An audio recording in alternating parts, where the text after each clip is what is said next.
सही। इमरान साहब, जैसा कि आपने अभी बताया कि पाकिस्तानी टीम के साथ, प्लेयर्स के साथ जो प्रॉब्लम्स थी, हम अपने प्लेयर्स को स्पेशली पावर हिटिंग के लिए किस तरह से मेंटली तौर पर ट्रेन किया जा सकता है, क्या प्लानिंग दी जा सकती है, क्या टिप्स शेयर की जा सकती हैं?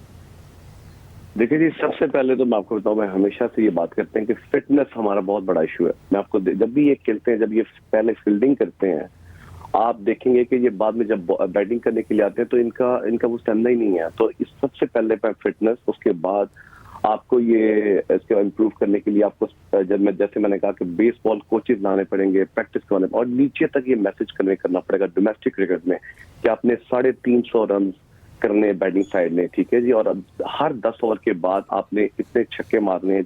तो जैसे कि मैं आपको एग्जांपल देता हूँ कि वो मिराज को रिजवान ने छक्का मारा है, उसके बाद 4 बॉल डॉट कर गया, और मैंने देखा कि दो कंटिन्यूसली वही सेम बॉल था जिस पर रिजवान ने छक्का मारा, उसको वही दोबारा छक्का। अगर आपको पहला बॉल मिलता है छक्के वाला तो आपको you have to go with it, आपको उसको मारना ही मारना छक्का, राइट। और यहाँ पे ही अगर मेरा ये प्लेयर होता, काउंटी का कोई प्लेयर, यहाँ पे उसको 3 बॉल अगर उसके मुंह में मिलते तो वो तीनों बॉल पे वो छक्के मार। तो एक छक्के मारने के बाद ये 4 बॉल डॉट कर जाना आपको हर 10 ओवर के बाद। इसके एसओपीज बहुत डिफरेंट है, याद रखिएगा। जो वनडे क्रिकेट के एसओपीज है ये बहुत डिफरेंट है। आपको इसको मेंटेन करना है, आपको बिग सिक्सेस लगाने हैं, आपको शॉट पे स्किल, पावर, सब कुछ ये साथ। जैसे आपको मैक्सवेल में आपने देखा तो उनके जो शॉट थे उनका मैं देखा था, बैट स्पीड कितना अच्छा था, उसका जो बैट कॉन्टैक्ट था बॉल का बहुत ही अच्छा था, अप्रोच बहुत क्लियर थी।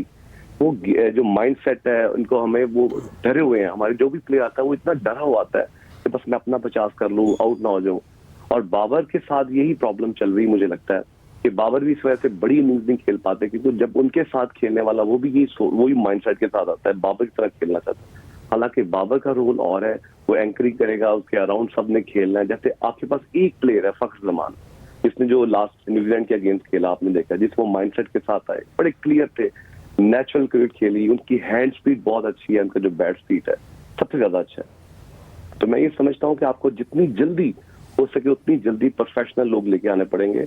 और ये हमारे अनफॉर्चुनेटली पाकिस्तान में यही सोचा जाता है कि जो टेस्ट क्रिकेटर्स हैं यही समझ सकते हैं। हालांकि मैं मानता हूँ जो क्रिकेट खेलनी और खिलाना दोनों डिफरेंट चीजें हैं, ठीक है। आपको अपडेट, आपको पढ़ना चाहिए, आपको रिसर्च बहुत आगे जा चुकी है, इंटेलिजेंट ये जो रिसर्च है इसकी बेस पे आपको जो क्वालिफाइड लोग हैं इनको आगे लाना चाहिए और काम करना चाहिए पाकिस्तान टीम के साथ। और मैं बड़ा एक्सपेक्ट करता हूँ इनसे विकास साहब ये बड़े अच्छे डिसीजन करेंगे कुछ। बिल्कुल। तारिक साहब, आप क्या कहेंगे? अब अगला मैच पाकिस्तान का इंग्लैंड के साथ है, कितना मुश्किल हो सकता है पाकिस्तान के लिए इस वक्त पॉइंट्स टेबल पे जो सूरत हाल है? अभी जो हम मैच की सूरत हाल देखें, जिस तरह से न्यूजीलैंड ने जो टारगेट और एक लो स्कोर पे रोक लिया है श्रीलंका की टीम को। देखिए, न्यूजीलैंड को अगर यहाँ पर आज शिकस्त नहीं होती और या फिर बारिश से कोई खलल नहीं आता इस मैच के नतीजे पर, तो फिर तो पाकिस्तान का पहुंचना जो है वो बहुत मुश्किल हो जाएगा और मोजज़ा ही पाकिस्तान को सेमीफाइनल में पहुंचा सकता है। लेकिन अगर आज का नतीजा जो है वो आज कोई मोजज़ा हो जाता है ऐसा, तो फिर जाहिर है कि पाकिस्तानी टीम के हौसले बुलंद हो जाएंगे, फिर इंग्लैंड के खिलाफ एक खुले दिल के साथ खेलने के लिए जाएंगे। दूसरी जानिब इंग्लैंड के लिए भी मैच में एक इंसेंटिव तो है कि उन्हें अगर चैंपियंस ट्रॉफी के लिए वो क्वालिफाई करने जाना है तो वो भी जोरावर होंगे। तो मुकाबला दिलचस्प होगा, लेकिन टीम आमतौर पर अच्छा खेलती आई है, अच्छा रिकॉर्ड है पाकिस्तान का टेस्ट क्रिकेट में, वनडे क्रिकेट में। तो पाकिस्तान इंग्लैंड को हरा सकता है, बड़े मार्जिन से भी पाकिस्तान इंग्लैंड को हराने की सलाहियत रखता है। लेकिन जाहिर है वो मार्जिन ऐसा होना चाहिए जो कि आपको बाजार लगे भी कि ये फितरी सी बात है। और लेकिन न्यूजीलैंड रन रेट के मामले में वो बहुत आगे निकल गया हुआ है। तो पाकिस्तान ने जो अफगानिस्तान के खिलाफ मैच गंवाया, जाहिर है उसका एक मलाल रहेगा। वो एक ऐसी टीम थी जिसको उस दिन जो है उस स्कोर में भी पाकिस्तान की बॉलिंग पकड़ सकती थी, लेकिन अच्छी फील्डिंग नहीं हुई और जो बॉलर्स थे वो भी लाइन पर तवक्कुआत पर पूरा नहीं उतर सके। और फिर जो ऑस्ट्रेलिया के खिलाफ मैच था उसमें जो कैचेस गिराए गए, जो संगीन गलतियां हुई, वो आड़े आई। पाकिस्तानी टीम ज्यादा ऐसे मुकाबले रहे जिनमें तमाम ओवर्स बैटिंग ही नहीं कर सकी। क्योंकि अफ्रीका के खिलाफ भी अगर ये तमाम ओवर 50 ओवर से बैटिंग कर लेते तो शायद ये दिन नहीं देखना पड़ता। लेकिन अब जो बस में है पाकिस्तान के वो करना है कि आखिरी मैच खेलें, जीतने के लिए जाएं, और जाहिर है यही एक चारा रह गया। सही। इमरान साहब, जैसा कि आप इससे पहले बात कर रहे थे कि फिटनेस का भी बहुत रोल होता है, और जब हम मैक्सवेल की अगर इनिंग की बात करें तो जिस तरह से उन्हें क्रैम्प्स पड़ गए, लेकिन उसके बावजूद भी वो विकेट पर रहे, और उन्होंने अगर एक छक्का भी लगाया, रन्स नहीं ले सकते थे, लेकिन उन्होंने उसको कवर नहीं किया अगली 5 बॉल डॉट करके, और उन्होंने बड़ी अच्छी स्ट्रैटेजी के साथ, फिर उसके अलावा जो माइंडसेट होता है पार्टनरशिप को लेकर, अगर हम इंडियन टीम की बात करें तो अगर रोहित की जानिब से हार्ड हिटिंग की जा रही है तो इसको अंडरस्टैंड किया जाता है कि कोहली थोड़ा विकेट बचा कर रखते हैं, और इस तरह से एक दूसरे को दोनों तरफ से अटैकिंग क्रिकेट नहीं खेली जाती है। पावर हिटिंग होना बहुत जरूरी है। पाकिस्तान इतना अफोर्ड नहीं करता जितनी डॉट बॉल्स खेल लेता है। आपको क्या लगता है इस पे पहले क्यों नहीं सोचा गया? एक इतने बड़े इवेंट के लिए टीम पाकिस्तान मैदान में उतरी है, और हमारे पास ऐसा कोई पूरे वर्ल्ड कप में अगर बात की जाए तो उस तरह की हार्ड हिटिंग से नहीं खेला गया जैसे इन्हीं पिचेस पे बाकी टीम्स ने बड़ा अच्छा स्कोर भी किया है और खुलकर खेला है।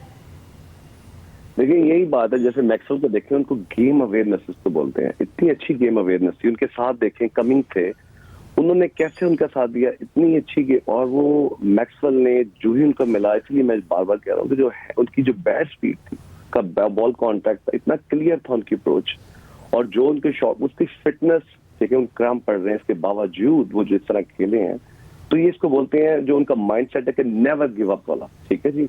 और वो हमेशा अच्छे मैच को अच्छी तरह लेकर, हमें चाहिए। हम पाकिस्तान क्रिकेट जो है अभी तक ओल्ड स्कूल ऑफ थॉट में है। हम लोग चाहते हैं विकेटें बचा के रखते हैं, लास्ट पे जाएंगे, आखिरी 10 ओवर में 8 ओवर में अटैक करेंगे, ये टोटली रॉन्ग है।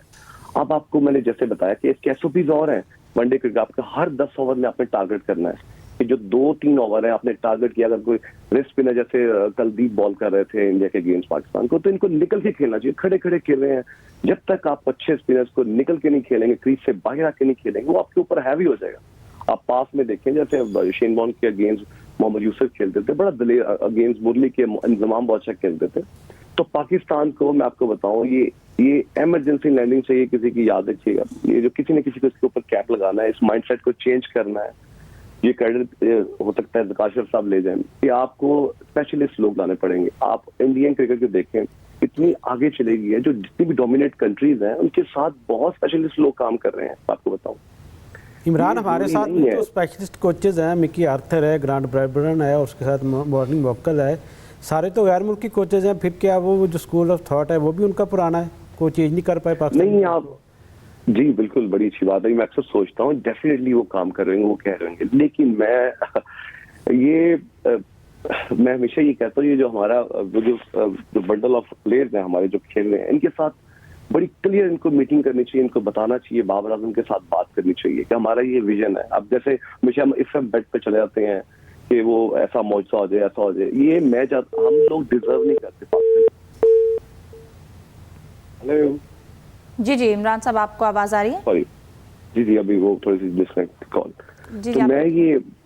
तो मैं कह रहा हूँ कि ये जो हम हमेशा Pakistan team if and but पे चले जाते हैं, आपको टीम के साथ ये बात करनी पड़ेगी, बाबर उसको बैठाएंगे, हमारा ये टारगेट है, नेक्स्ट वर्ल्ड का हमने ये करना है, इतनी एवरेज आपने खेलना है। नहीं, अब देखें इंग्लैंड ने जो किया है, आपको पता है उनके आने से पहले वहां पे तैयारी होगी, ये बोर्ड को पता है, ये आपको नजर आएगा क्या तब्दीली, वो कितने लोग उनको फारग कर रहे हैं, ये नया ब्लड आएगा। जैसे आपको चाहिए पाकिस्तान को जल्दी इसके फ्यूचर की तरफ चल जाए, जैसे साइम अयूब है, उनको लेके आए, साथ रखें, लेकिन उनको नेचुरल क्रिकेट खेलनी चाहिए। उनको बताइए, जो हमारे कोचेज है, हमारे यहाँ प्रॉब्लम बहुत है, जो डोमेस्टिक में कोचेज है बहुत ज्यादा बताते हैं, हमें बोलने का बहुत ज्यादा शौक है, तो वो टेक्टिकली उनको बताना चाहिए। टेक्टिकली इस लेवल पे आके जब पाकिस्तान टीम में आप आते हैं, यहाँ पे कोचिंग की जरूरत नहीं होती, बहुत अच्छे मैन मैनेजर की जरूरत होती है, जो एक बड़ा अच्छा मेंटोर होता है, इससे बात करनी चाहिए कि आपने ये खेलना, आपका रोल ये है, फखर जमान का ये है, साइम को साथ लेके आए, ये आपका फ्यूचर का कप्तान है साइम अयूब, इसको साथ रखें, मोहम्मद हारिस को as a wicket keeper T20 में रखें,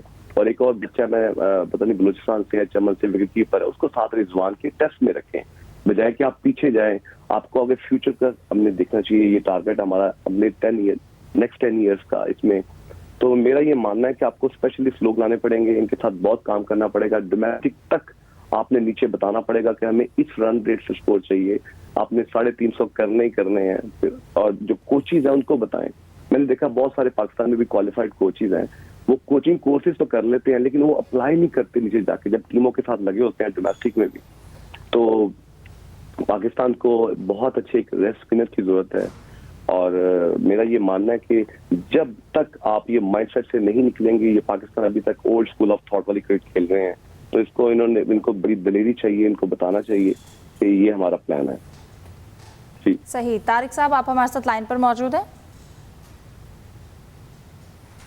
तारिक साहब से भी इस पे जानेंगे। इमरान, अगर आप अफगानिस्तान की टीम पर कमेंट करें, क्योंकि इस वर्ल्ड कप में हमने जैसी उनकी परफॉर्मेंस देखी है, बॉलिंग की भी बैटिंग की भी, जो कॉन्फिडेंस लेवल देखा है, उनकी ट्रेनिंग के बारे में क्या कहेंगे? किस तरह से, मतलब जिस तरह अब वो एक तरह से देखा जाए चौथी पोजीशन के लिए न्यूजीलैंड, अफगानिस्तान और पाकिस्तान तीनों दौड़ में है। देखिए, उन्होंने बहुत जल्दी बहुत अच्छा कमबैक किया। उसका रीजन क्या था? मुझे जो लगा, इतनी जल्दी उन्होंने माइंडसेट अपना चेंज किया और कंडीशन को अडेप्ट बहुत जल्दी किया उन्होंने। ठीक है, स्ट्रगल किया उन्होंने शुरू में। देखिए, इतना उनका एक जो बहुत बड़ा एडवांटेज था उनके बाद, जो स्पिन अटैक है, दुनिया का बेहतरीन स्पिन अटैक है, राइट। और उनकी जो वो हमेशा मार खा रहे थे फास्ट बॉलिंग से उनके, लेकिन उनकी जो उनका कमबैक हुआ है, उनमें सिर्फ उनको क्रेडिट जाता है बैट्समैन को, उनके कप्तान को। उन्होंने बहुत अच्छा सिचुएशन को रीड किया और बहुत जल्दी अडेप्ट कर गए और इतना अच्छा कंसिस्टेंट कर रहे हैं। तो मैं तो आई वुड सरप्राइज कि अगर ये ना क्वालिफाई करते, लेकिन उनकी बैड लक जो पीछा मैच, जो लास्ट मैच ये जो इंडिया वाला, वो उन्होंने हार गए। अदरवाइज वो they are doing very well. और उनका हमेशा से जो अफगानिस्तान का माइंड सेट है बड़ा अग्रेसिव है, वो T20 क्रिकेट की तरह खेलते थे। लेकिन मैंने आगे कहा कि इतनी जल्दी उन्होंने कंडीशन को अडेप्ट किया, और ये सबसे अच्छी निशानी होती है, ये जो अच्छे प्लेयर्स होते हैं। तो मैं तो क्रेडिट देता हूँ उनके कोचेस को, उनके प्लेयर्स को, दे डूइंग वेरी वेल।